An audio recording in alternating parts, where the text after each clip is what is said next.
Hey guys, this is Brian with Prokashi.com back in Lawrenceville, Georgia. It's October 6th. It's nice and cool out. This is the time of the year where you start taking down your raised beds and getting rid of the old plants and start rehabbing the soil. And today I'm going to check in and see about some Korean natural farming techniques I've been practicing with. If you're familiar with Korean natural farming, they use what's called IMO, which is indigenous microorganisms, where the farmer takes the indigenous microbes, the bacteria, fungi, and things like that, and cultivates them. He finds them naturally in the area, cultivates them, and then grows them and multiplies them.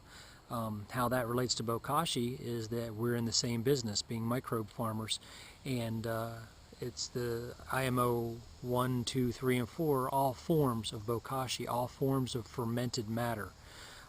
The Bokashi that I do with Prokashi.com is fermenting food wastes. What we're doing with Korean natural farming and the IMOs is fermenting and growing the natural organisms.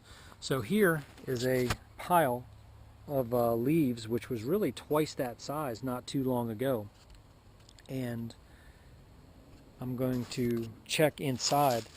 What I did is I took some indigenous microbes. I had made a lactobacillus culture out of rice wash and then put it in milk to cultivate the lactobacilli.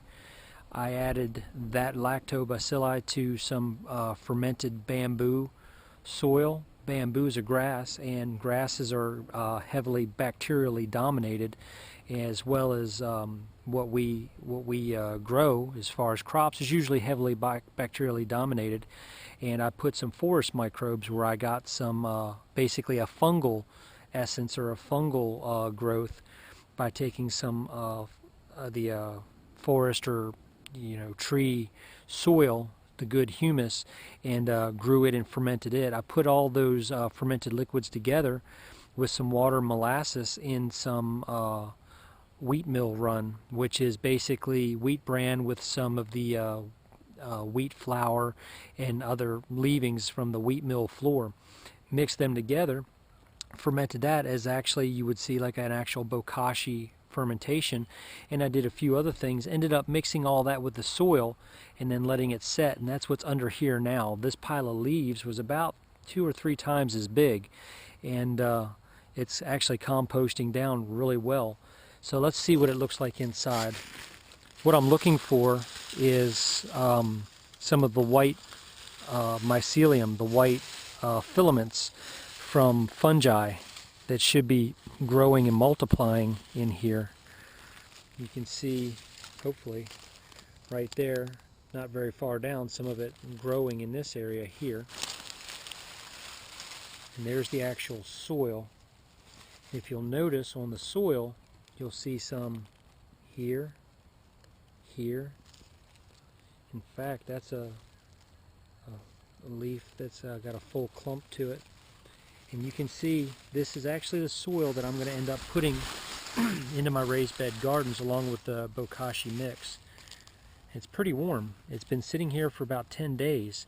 It's pretty warm, and you can see where the fungi is actually growing. Obviously we won't be able to see the bacteria because they're so small, they don't leave any traces really, but you can see the good fungal growth, which means this soil is alive with all types of microorganisms and fertility. And it's not bad for some homegrown indigenous microbes. It's not really bad. It's all broken down, has a nice tilth.